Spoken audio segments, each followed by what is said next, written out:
पूछा है वो उपयोगी है। वो ये पूछ रही कि जिंदगी ऐसी बीती चली जाती है और थकान लगने लगी, कुछ मिलता हुआ मालूम नहीं पड़ता है, तो ऐसी जिंदगी से क्या फायदा है? पहली बात तो ये समझनी चाहिए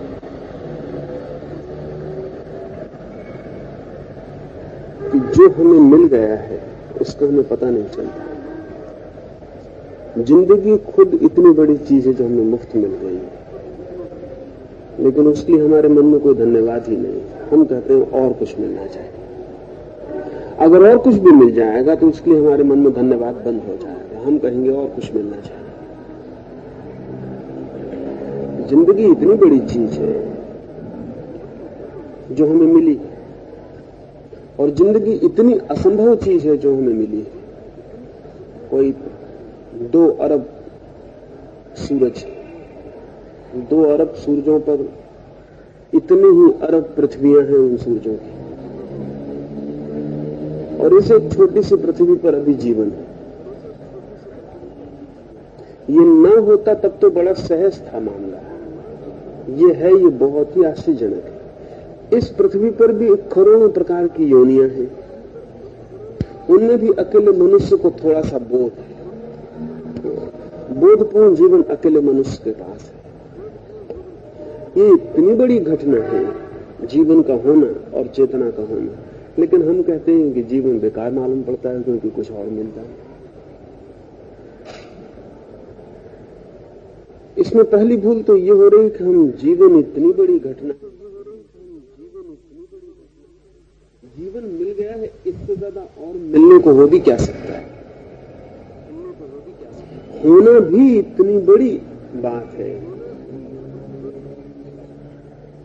कि जिसका हम कोई कीमत नहीं आंक सकते, क्योंकि अगर हम ना हो तो किससे शिकायत करेंगे,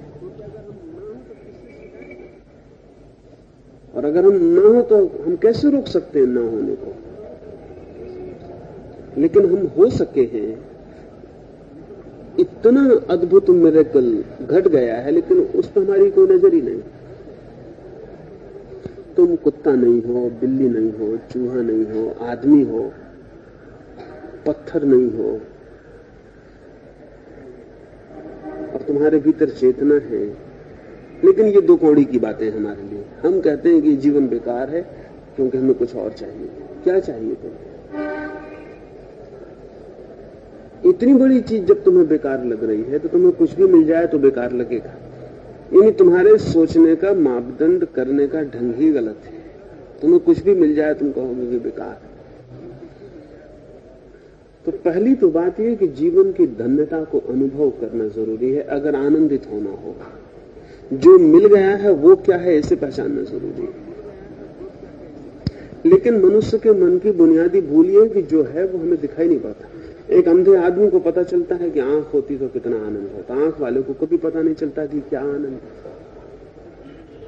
अंधे आदमी से पूछो तो वो कहेगा सब खोने को तैयार हूं, आंख मिल जाए। आंख वाले से पूछो, वो कहेगा आंख का कोई सवाल ही नहीं। जो हमारे पास है वो हमें दिखाई नहीं पड़ता। मेरे एक मित्र हैं, वो मुझे मिलने आते थे, वर्षों से आते थे। जब भी मुझे मिलने आते थे तो वो खुद ही इतनी बात करते थे कि मुझे सिर्फ हाँ और ना करनी पड़ती थी, इससे ज्यादा मैंने कभी उनसे बात नहीं की।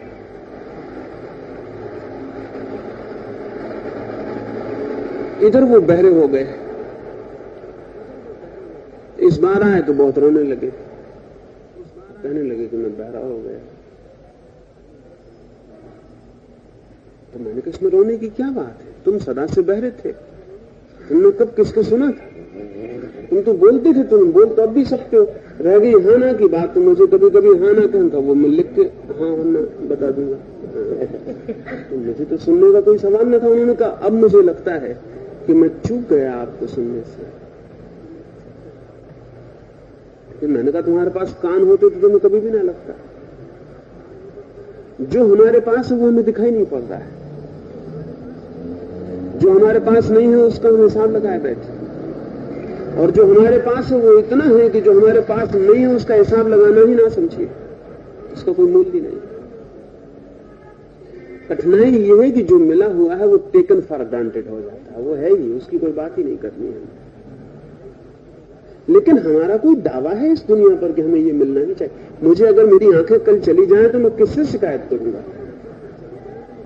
और जब तक मेरे पास आंख थी तब तक मैंने कुछ भी नहीं किया उन आंखों से। न मैंने फूल देखे, न मैंने चांदनी देखी, न मैंने कोई सुंदर चेहरा देखा। मैंने उन आंखों से कुछ भी नहीं किया।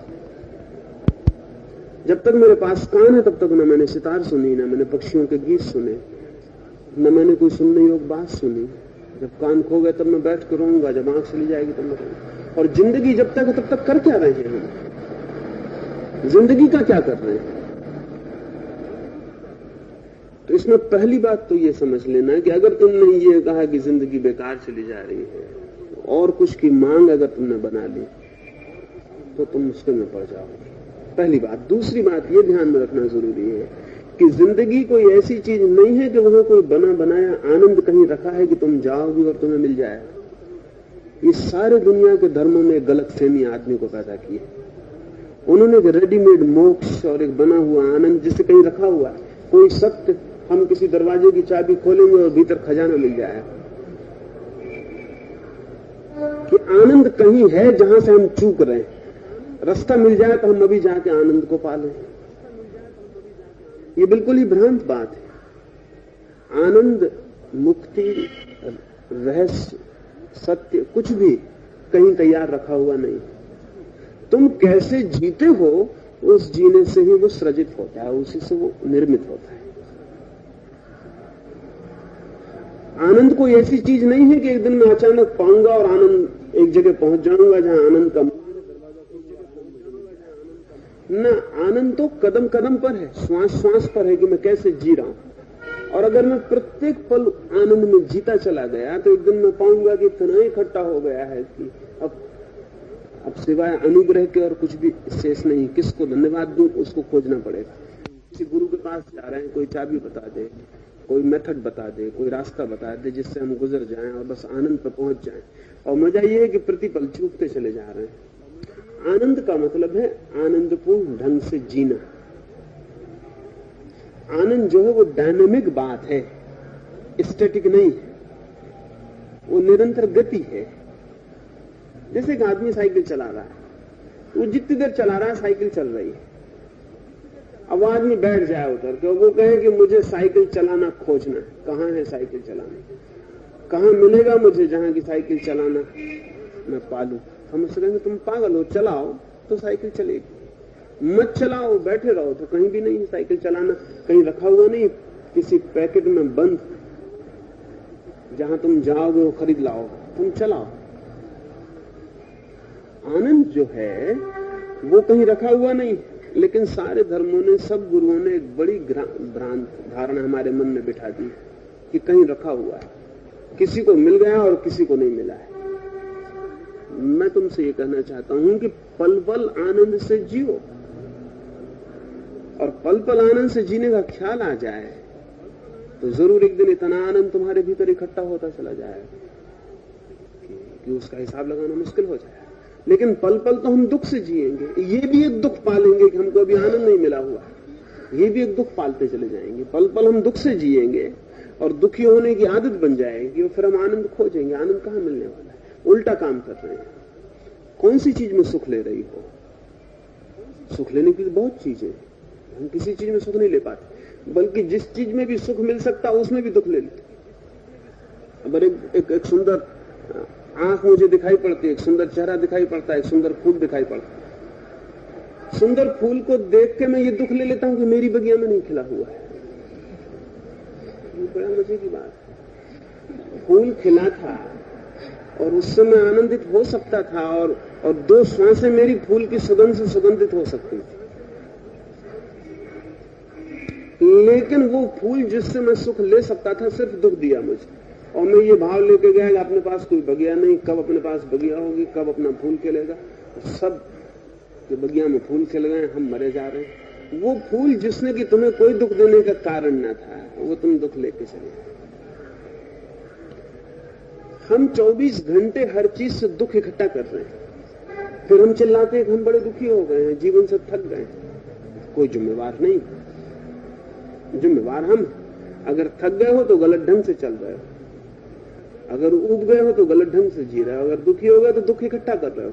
सब दुख इकट्ठा करते ही चले जाओ और फिर आनंद की मांग करते रहो, तो ये दोनों छोर कभी नहीं मिलेंगे। तो जिंदगी में सुख लेना पड़ेगा हमें, और जिंदगी के प्रतिपल पे सुख लेना पड़ेगा, क्षुद्रतम से सुख लेना पड़ेगा, क्योंकि जिंदगी में ना कुछ क्षुद्र है ना कुछ विराट है, और जो क्षुद्र का सुख नहीं ले सकता वो विराट के सुख को कभी उपलब्ध नहीं होगा। जिंदगी छोटी छोटी चीजों का जोड़ है, छोटे छोटे अणुओं से मिलकर सारी इतनी बड़ी पृथ्वी है, बहुत छोटी छोटी चीजों का जोड़। ये छोटी छोटी बूंद से मिलकर इतना बड़ा सागर। लेकिन कोई कहे बूंदों से हमें कोई मतलब नहीं, हमें सागर चाहिए, बस ये फंस गया, दिक्कत नहीं, इसने गलत रास्ता पकड़ लिया। क्योंकि बूंद बूंद इकट्ठी होती तो सागर होने वाला था, बूंद तो इसे चाहिए नहीं।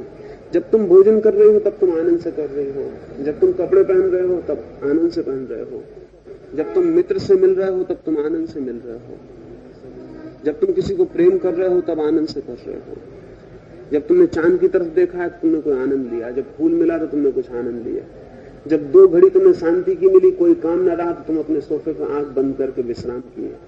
नहीं, वो कुछ भी नहीं किया, और तब हम थक गए, थक हम जाएंगे। जिंदगी बहुत मौके दे रही है, हम सब मौके चूक जाते, और हर चीज में हमने तरकीबें बना रखी। अगर मुझे एक सुंदर चेहरा दिखाई पड़े तो उस सुंदर चेहरे से मुझे जो सुख मिल सकता था वो मैं नहीं लूंगा, उससे दुख ले लूंगा कि वो किसी और की पत्नी है, वो किसी और का पति, वो किसी और का बेटा है, तो मैं चूक गया। और वो जिसका बेटा है, जिसकी पत्नी है, जिसका पति है, वो किसी और का चेहरा देख के परेशान हुआ जा रहा है, वो अलग दुखी हो रहा है, हम अलग दुखी, सारी दुनिया दुखी हो रही है। दुख हमारा चुनाव है, तुम दुख चुन रही हो तो दुख इकट्ठा होता चला, या फिर दब जाओगे उसके नीचे, फिर परेशान हो जाओगे। दुख को चुनो मत, कौन तुमसे कहता है दुख को चुनो? सुख को चुनो। लेकिन हमारा पूरा चिंतन सुख विरोधी है, तो हम उस आदमी को अच्छा कहते हैं जो दुख चुनता है। अब हम बड़ी मुश्किल में पड़ गए। जो आदमी दुख चुनता है वो बहुत अच्छा आदमी, जो आदमी सुख चुनता है वो अच्छा आदमी है ही नहीं। हमें वो आदमी जिसते नहीं, उसमें कुछ खूबी की बात है जो सुख चुन लेता है। पर दुनिया को जाने तो तुम अपनी फिक्र करो और सुख चुनने की फिक्र करो। 24 घंटे ऐसे जियो कि हम हर चीज से सुख निकालेंगे, और देखो 24 घंटे के बाद कहां दुख है। सिर्फ 24 घंटे ये तय करके कि आज इस मिनट से लेकर 24 घंटे जो भी होगी जिंदगी में घटना, उससे हम सुख निकालने की कोशिश करेंगे, हम उससे सुख खींचेंगे। 24 घंटे बाद तुम पाओगे कि सुख का एक हवा तुम्हारे चारों तरफ इकट्ठी हो गई। मैं कल्पना नहीं कर सकता कि किसी आदमी को दुखी होने की जरूरत नहीं जब तक कि वो होना ही ना चाहे, और कोई आदमी सुखी नहीं हो सकता जब तक कि वो होना ही ना चाहे। तो हम होना तो चाहते हैं सुखी, और जो व्यवस्था करते हैं वो सब दुख की है, इसलिए कंट्रडिक्शन जिंदगी में पैदा हो जाए। फिर हम पूछते फिरते हैं, इधर तुम दुख इकट्ठा करोगी और मुझे फंसा दोगी पीछे, मुझसे पूछोगी कि सुख कहाँ है। अगर मेरे पास सुख न मिला तो वो आदमी ठीक नहीं है, उससे सुख नहीं मिला। फिर तुम किसी और के पास जाओगी, वहां भी सुख न मिलेगा, तुम दोषी दुनिया को ठहरा दो। हैरान हूं कि मेरे पास कोई आएगा तो मैं जानता हूं कि आदमी मुझसे दुख चुनेगा तो सुख वो भी मुझे पता चलना शुरू हो जाता है, लेकिन मैं भी कुछ नहीं कर सकता। मैं जानता हूं कि ये दुख चुन रहा है, वो मुझसे भी दुख इकट्ठा करके ले जाए। कोई वजह न थी, मुझसे दुख चुनने की क्या वजह थी? मुझसे अगर कुछ सुख मिल सकता था ठीक था, नहीं तो ये आदमी ठीक नहीं, अपने रास्ते पे चले गए। इस आदमी से दुख चुनने की क्या जरूरत, लेकिन इससे दुख चुन लिया जाए। और जिससे तुम दुख चुन लोगी वो तुम्हें दुश्मन मालूम पड़ने लगेगा, और जिससे तुम सुख चुन लोगी वो तुम्हें मित्र मालूम पड़ने लगेगा। उस आदमी के ही इस जगत में मित्र हो सकते हैं जो सुख चुनने की कला जानता है। वो आदमी दुनिया में जो दुश्मन ही दुश्मन देखने लगेगा जो दुख चुनने की कला सीख गया, और हम दुख चुनने की कला सीखते हैं। अब अभी मैं 2 दिन पहले एक सज्जन मिलने आए, तो वो मुझसे पूछने आए हैं कि शांति कैसे मिले, बड़ा मन अशांत है। शांति खोजने आए हैं मेरे पास, मन बड़ा अशांत है, शांति कैसे मिले। और उनकी पत्नी ने शाम आके कहा कि वो आपकी चप्पल उन्होंने देखी कि मखमल की, तो वो बहुत वो हो गए। तो मैंने कहा कि अब जो आदमी मेरी मखमल की चप्पल से उसको क्या प्रयोजन था? मेरे पास चप्पल ना भी हो तो भी उसे कोई मतलब नहीं है, हो भी और मखमल की हो तो भी उसे कोई मतलब नहीं। तो मैंने कहा कि वो आदमी अब दुख चुनने को, अशांति चुनने को ही तैयार है, तो कोई भी क्या कर सकता है। यानी मेरी चप्पल से उसको क्या लेना देना था? ना मैं उससे चप्पल मांगने गया था कि मेरे लिए तू चप्पल दे दे। अगर मैं उसकी चप्पल भी छीनता तब भी कोई बात थी, उससे कोई संबंध नहीं। लेकिन वो आदमी, अब ये जो आदमी है ना, अब इससे जो मैंने बातें की वो इसको दिखाई नहीं पड़ी, इसको ये चप्पल देख के गया। तो उसने अपनी पत्नी से कहा कि वहां मुझे नहीं जमता कुछ, क्योंकि वो चप्पल तो क्या जरूरत साधु को ऐसी चप्पल पहनने। मैंने उसको कोई मैं साधु हूं या असाधु, ये मेरे जानने की बात है। इसका कुछ भी निर्णय करना तो मुझे करना। नरक स्वर्ग के दरवाजे में पहुंचूंगा तो मैं पहुंचूंगा, जवाब सवाल भगवान से कुछ करने होंगे तो मैं कर लूंगा, इस चप्पल के लिए कुछ बातचीत चलेगी तो मैं उत्तर दूंगा। तुमसे तो कहीं गवाही भी नहीं लूंगा। तुम क्यों बीच में पड़ते? तुम्हें क्या मतलब? तुम आए थे अपनी शांति खोजने, लेकिन तुम यहां से भी अशांति खोजते हो। हमारा जो दिमाग है वो पूरे वक्त कैसे काम कर रहा है, इसको समझने की कोशिश करो। क्या वो अशांति चुनने के रास्ते खोज रहा है, दुख चुन रहा है? जहां भी जा रहा है वहां से कांटे चुन रहा है, तो वो चुनता चला जाए, फिर बहुत मुश्किल है, फिर बहुत कठिन। और 24 घंटे तुम्हारा चुनाव ही तुम्हारा व्यक्तित्व बनेगा। तुम क्या चुन लोगी वही तुम हो जाओगे। अगर तुम दुखी हो तो तुम्हारी दुख चुनने की आदत, इस आदत को तोड़ना पड़ेगा। और कोई नहीं तोड़ सकता, इसको तुम्हें ही तोड़ना पड़ेगा। और तुम्हें देखना पड़ेगा कि पूरे वक्त में क्या चुनाव करें। एक 24 घंटे का तय कर लो कि 24 घंटे में सुख चुनने की फिक्र। इस कमरे में आओ तो सुख चुन सकती हो,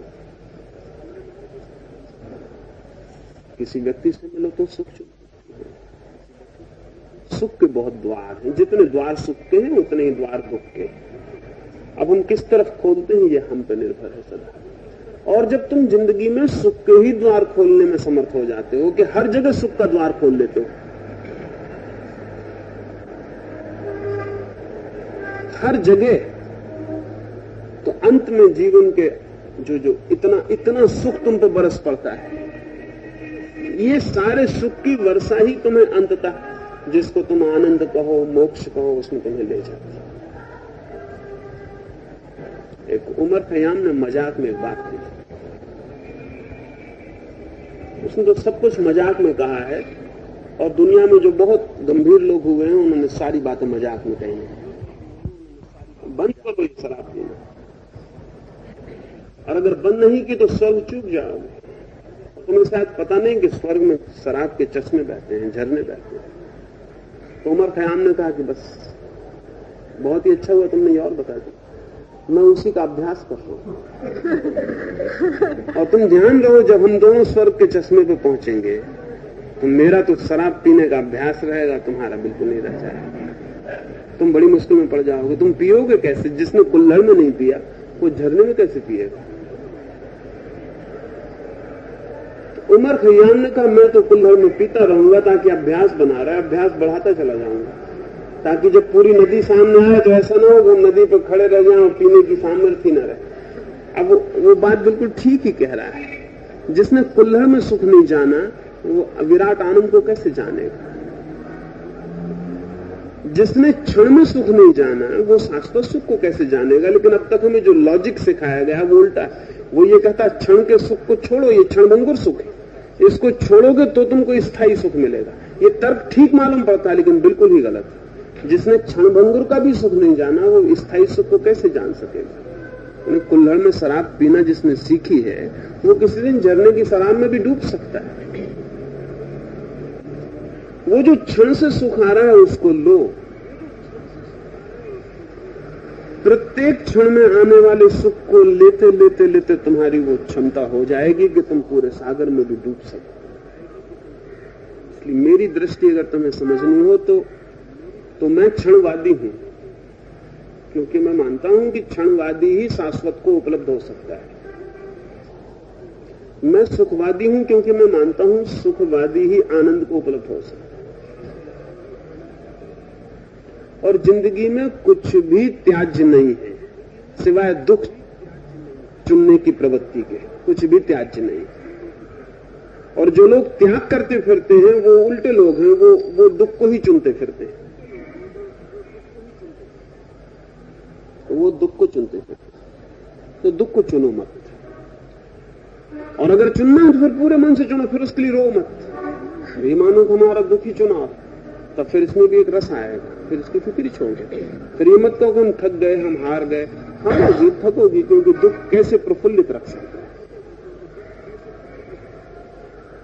एक 24 घंटे के लिए तय करो ऐसा जीने का कि हम 24 घंटे में जहां भी जो भी होगा उसमें से सुख चुनने की कोशिश करेंगे।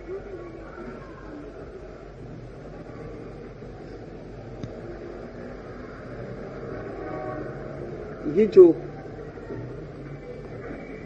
ख्याल में आ जाए तो फिर कहीं आनंद कहीं रखा नहीं, जहां तुम पहुंचोगे आखिर में और वो तुम्हें मिल जाएगा। वो जब तुम चल रही हो तभी तुम आनंद को निर्मित करती जा रही हो, वो तुम्हारे भीतर घनीभूत होता जा रहा है, घनीभूत होता जा रहा है। मैं शायद पीछे कह रहा था कि अमेज़न नदी के बाबत में पढ़ रहा था, तो वो इतनी बड़ी नदी, सारी दुनिया की सबसे बड़ी नदी, जहां से निकलती है वहां एक एक बूंद टपकती है, और एक एक बूंद भी 20-20 सेकंड के बाद टपकती है। दुनिया की सबसे बड़ी नदी एक एक बूंद के टपकने के जगह से पैदा होती, और वो एक एक बूंद भी 20 सेकंड के गैप से टपकती, 20 सेकंड में बन पाती, तब एक बूंद टपकती।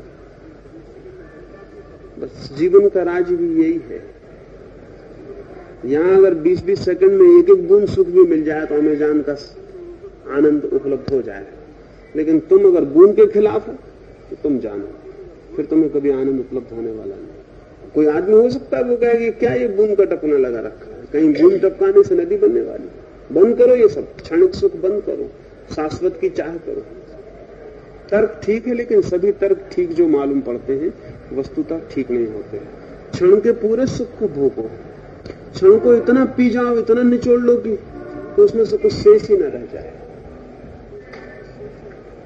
उसको निचोड़ के फेंक दो, उसमें कुछ बचे ही ना, ताकि पीछे लौट के देखना ही ना पड़े कभी कि कोई क्षण अधूरा रह गया जिसमें से और चूसना था, नहीं चूस पाया। पूरा पी जाओ उसे, और तब तुम्हारा व्यक्तित्व ऐसा बनता जाएगा कि वो आनंद को सब जगह से घेर लेगा, खींच लेगा इकट्ठा। और अगर तुमने ऐसा सोचा कि कहीं मिल जाएगा कुछ और, तब तो फिर तुम्हें कहीं नहीं मिलेगा, फिर मिलना असंभव। जीवन एक कला है, और कला बहुत साफ है।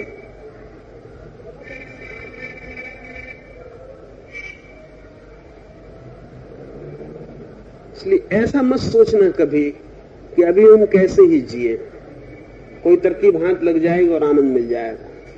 नहीं मिलेगा, क्योंकि इस बीच तुम जी रही हो और तुम्हारी आदत मजबूत होती चली जा रही है। मैं कई दफे इतना हैरान होता हूं कि आदमी क्यों दुख चुनता है।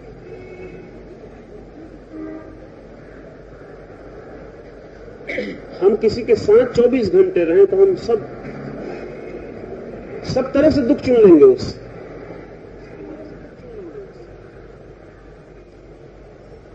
और हम इतने सेंसिटिव हो गए हैं दुख के लिए कि बस वो जगह जगह हमको, जैसे कभी घाव लग जाए ना, चोट लग जाए शरीर में, तो दिन भर फिर उसी पे चोट लगती रहती है। फिर ऐसा लगता है कि पता नहीं क्या बात है कि आज इस अंगूठे में बार बार क्यों लग रहा है। वो रोज लगता है, लेकिन रोज पता नहीं चलता था, वो आज पता चल रहा है क्योंकि वहां चोट है। तो हम दुख का एक घाव बनाए हुए हैं अपने भीतर। सुख का हमने कोई स्थान नहीं बनाया, बस दुख का घाव बनाया हुआ है। बस हम 24 घंटे सजग हैं, जरा सा धक्का कि बस हम सजग हुए, चोट फिर खा गए, घाव और बड़ा हो गया, फिर वो बढ़ता जाता है, फिर बढ़ता जाता है। और जो समझाने वाले हैं, हमें समझाते रहे सदा से, वो यही कहते हैं कि ये सब ठीक है, कहीं आनंद और स्थान पर वहां पहुंचना पड़ेगा। वो हमको भ्रांति देते हैं, कहीं आनंद नहीं है। तुम जहां हो वहीं, तुम्हारे चुनाव पर निर्भर है तुम क्या चुन रहे। अगर इसको ऐसा देख सको तो बदलाव हो सकता है।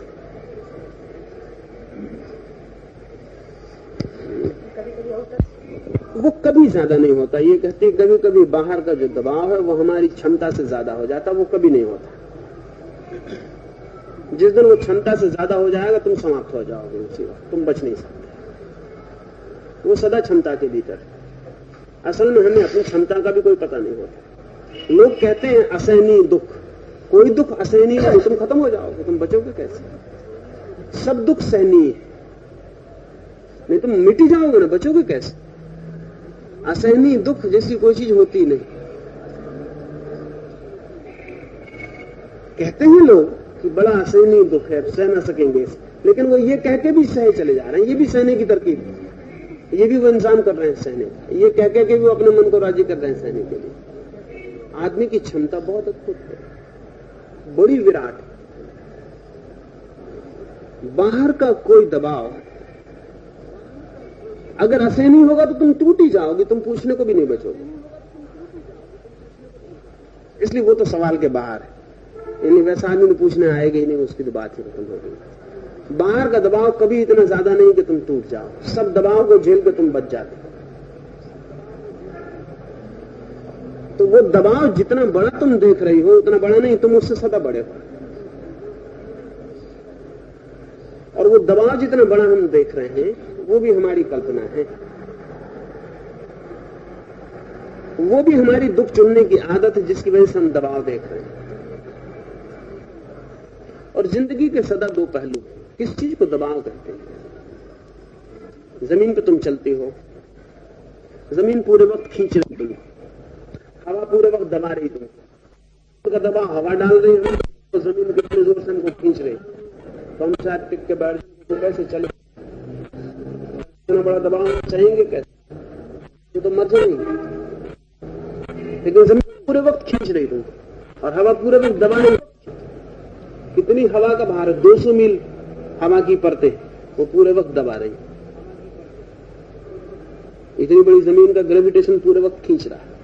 और मजा ये कि तुम सोचते हो कि इसकी वजह से चलने में बाधा पड़ रही, तो गलती इसी की वजह से चलना हो पा रहा। अगर पृथ्वी न खींचो, हवा न दबाए, तुम अनंत में खो जाओ, तुम्हारा कहीं पता ही ना चले। पृथ्वी खींचती है इसलिए जमीन पे हम, हवा दबाती है इसलिए जमीन पे हम चल पाते। एक छोटी सी कीड़ी पर भी इतना ही दबाव, वो भी चल रही है। अगर सारा दबाव हट जाए तो वो कीड़ी और हम और सारा जगत अनंत में खो जाए, इसी वक्त विदा हो जाए। वो जो हमारे चारों तरफ दबाव है वो हमारी जिंदगी का हिस्सा है, उसके साथ ही हमको जीना है। अगर वो बिल्कुल हट जाए तो तुम पागल हो जाओ, तुम बच ना सको एक मिनट। इसलिए उससे घबराने की जरूरत नहीं, उस दबाव का भी उपयोग करने की जरूरत है, उस दबाव का भी उपयोग करने की जरूरत है। तो सबका हम उपयोग कर रहे हैं। बाहर से 24 घंटे दबाव होंगे, उन दबाव का उपयोग करो, उन दबावों से भी सुख लो। अब हम क्या मजा है, दबाव वही होते हैं, हमारी नजर बदल जाती है। एक दुश्मन को मैं जोर से पकड़ के गले से लगा लूं, दबाव वही का वही, और एक परिजन आ जाए उसको गले से लगा लूं, दबाव वही का वही। दुश्मन छुरी निकाल लेता है कि मेरी जान ले रहा है, मित्र बहुत धन्यवाद देता है कि तुमने गले लगाया, दबाव बिल्कुल वही का वही है, नजर अलग अलग है उनकी। दबाव में क्या फर्क पड़ने वाला है? अगर हम कोई मेजरमेंट हमारे पास हो दबाव नापने का, तो वो ना बता सकेगा कि मित्र ने दबाव डाला था कि दुश्मन ने दबाव डाला। अगर मैं किसी को छाती से लगाऊं और जोर से छाती से दबा लूं, तो कोई मशीन ये नहीं बता सकती कि दबाव मित्र पे डाला जा रहा है कि दुश्मन पे डाला जा रहा है। मशीन इतना बता देगी कि इतना दबाव डाला जा रहा है। तो दबाव तो तटस्थ है, हम कैसा लेते हैं उसको, इस पे सब कुछ निर्भर करता है। दृष्टि बदलने की जरूरत है, चारों तरफ दबाव भी रहेंगे, उनको चुनना पड़ेगा। और फिर मजा ये है कि हम अपने हाथ से भी लोगों को दबाने के लिए निमंत्रण देते हैं। अगर मैं फिक्र करने लगूं कि आप मेरे बाबत क्या सोचते हैं, आप मेरे बाबत क्या सोचते हैं, तो आपको मैं निमंत्रण दे रहा हूं कि आप मुझे दबा सकते हो। मैं फिक्र ही नहीं करता कि आप मेरे बाबत क्या सोचते हैं, तो मैंने निमंत्रण लौटा लिया। अब मैं ये कह रहा हूं आपके दबाने का कोई मतलब नहीं, आप दबा के नाहक मेहनत करो, आपको दबाने से कोई दबाव नहीं पड़ेगा।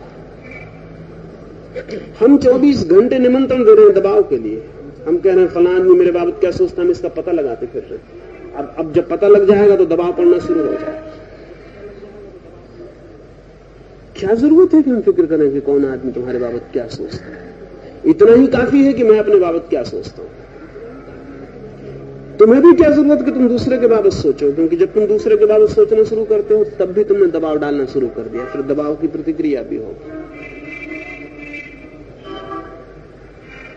हम अपना ही जाल खड़ा करते हैं, हम पूरे समय जाल खड़ा करते हैं। इस सब जाल में जीने का जो रस है वो खो जाता है। जीने के रस को प्राथमिकता दो और बाकी सब चीजों को जीने के रस का साधन बनाओ। सब चीजों को, मित्र को भी साधन बनाओ और शत्रु को भी बनाओ। अब ये ध्यान रहे कि जिस आदमी को ठीक से जीना है उसके लिए शत्रु भी जरूरी है, क्योंकि शत्रु भी जिंदगी में एक रस लाता है जो कि शत्रु के मर जाने में बिल्कुल खाली हो जाए। वो भी जिंदगी को एक कंट्रास्ट देता है। हाँ, इतना ही बात है, होशियार आदमी होशियार शत्रु बनाएगा, बुद्धिमान आदमी बुद्धिमान शत्रु बनाएगा, बड़ा आदमी बड़े शत्रु बनाएगा। लेकिन शत्रु भी जरूरी है, वो चारों तरफ से गति देता है। जैसे तुम कल्पना नहीं कर सकते, अगर ब्रिटिश साम्राज्य ना हो तो गांधी को पैदा नहीं किया जा सकता। गांधी के पैदा करने का कोई उपाय नहीं। गांधी के पैदावार में गांधी के माँ बाप का जितना हाथ है उससे ज्यादा ब्रिटिश हुकूमत का हाथ। असली पिता और माँ वो है, उसी दबाव में वो पैदा होता। अगर जीसस को सूली पर न लटकाया गया होता तो क्रिश्चियनिटी दुनिया में होती नहीं। क्रिश्चियनिटी का जन्मदाता जीसस नहीं, क्रिश्चियनिटी का जन्मदात्री तो वो व्यवस्था है जिसने जीसस को सूली पर लटका दिया। वो सूली पर लटकाने का जो दबाव था उससे एक मूवमेंट पैदा हुआ, सारी चीजें बड़ा वर्तुल बना के फैलती चली गई। इसलिए जीसस के मुकाबले हिंदुस्तान का कोई तीर्थंकर कोई अवतार जीत नहीं सकता। उसके कारण हिंदुस्तान के किसी तीर्थंकर किसी अवतार पर इतना दबाव नहीं पड़ा, कोई सूली पर लटका नहीं। इसलिए उनसे बड़े वर्तुल पैदा नहीं हो सके। क्रिश्चियनिटी जो विश्व धर्म बन सके उसका कारण यह है कि एक आदमी मर गया, उसने सब दांव पे लगा दिया। लेकिन दांव पे लगवाने वाले लोग अगर थोड़े और तरह के होते, समझ लें कि बहुत बुद्धिमान लोग होते, जैसा कि भविष्य में हो सकते, भविष्य में जीसस का पैदा होना मुश्किल हो जाए। अगर उन लोगों ने सूली पे न लटकाया होता और जीसस की बातों को गंभीरता से न लिया होता और कहते कि ठीक है कहो, मजे से कहो जो तुम्हें कहना, जीसस इस बुरी तरह खो जाते कि पता लगाना मुश्किल हो जाए। जो बहुत बुद्धिमान है वो तो ये भी कहते हैं, जो जानते हैं उस सीक्रेट को वो तो ये भी कहते हैं कि इस सारे खेल में जीसस का भी हाथ था। यानी जीसस को सूली पर लटकाया जाए, इसमें जीसस का हाथ था। ये कॉन्स्पिरेसी जीसस की तरफ से प्रेरित थी और ये पूरा ड्रामा तैयार किया हुआ था। और जिस यहूदा ने जीसस को बेचा उनका ही शिष्य था और सबसे प्यारा शिष्य। और इस बात की बहुत संभावना है कि वो जीसस की ही प्रेरणा से उसने दुश्मनों को जाके उभाड़ा और जीसस को बेचा। अब जीसस चाहते थे कि वो सूली पर लटका दिए जाएं, क्योंकि जैसे ही वो सूली पर लटक जाते हैं उन्होंने जो कहा है वो सदा के लिए मनुष्य के मन पर अंकित हो जाता है। सूली जो है उसे सदा सदा के लिए मनुष्य की चेतना पर इतना प्रगाढ़ गाड़ देगी कि वो फिर कभी हट नहीं सकता। तो जीसस अपनी मृत्यु का भी उपयोग कर रहे हैं। तो वो जो कहना चाहते हैं उसको अनंत काल तक उसके वाइब्रेशंस पैदा होते रहे, इसलिए वो अपने को सूली पर लटका देना चाहते हैं। इसमें कुछ बहुत आश्चर्य नहीं है, ये संभव है। जीसस जैसे समझदार आदमी के लिए संभव है कि उसने अपनी सूली का भी इंतजाम करवा लिया, इसमें बहुत कठिनाई नहीं।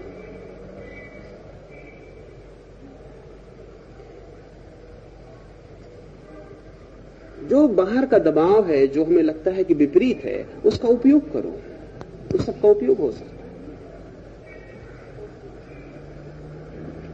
उससे डरो मत, उससे भागो मत, उसको दुख मानते मत चलो, उसका भी उपयोग करो। जिंदगी एक उपयोग है, जिसमें हम कैसा उपयोग करते हैं सब कुछ निर्भर करता है। और निमंत्रण क्यों देना? हम दुख को निमंत्रण दिए चले जाते हैं, सुख को निमंत्रण दो। जो निमंत्रण तुम दोगे वो ही आ जाता है द्वार पर। मगर तुमने कभी सुख को इनविटेशन भेजे ही नहीं, तुमने सदा दुख को ही भेजे। वो आ गए हैं, बार बार चले आते हैं रोज। जिन मेहमानों को तुमने बुलाया वो घर आ जाते हैं, जिनको तुमने नहीं बुलाया वो नहीं आते। फिर तुम रोती हो कि इन मेहमानों से कैसे छुटकारा हो, और तुम रोज इनको आज भी सुबह शाम उनको निमंत्रण पत्र भेज चली जाती। अपना निमंत्रण पत्र भेजना बंद कर दो दुख के लिए, सुख को बुला, तो वो भी उतने आने को तत्पर है। और प्रतीक्षा मत करो कि कहीं अपने आप आ जाएगा, कि हम कहीं पहुंच जाएंगे और मिल जाएगा। नहीं, रोज रोज जीना पड़ेगा ऐसे कि हम प्रतिपल उसको पैदा करते हैं, वो प्रतिपल पैदा होता है।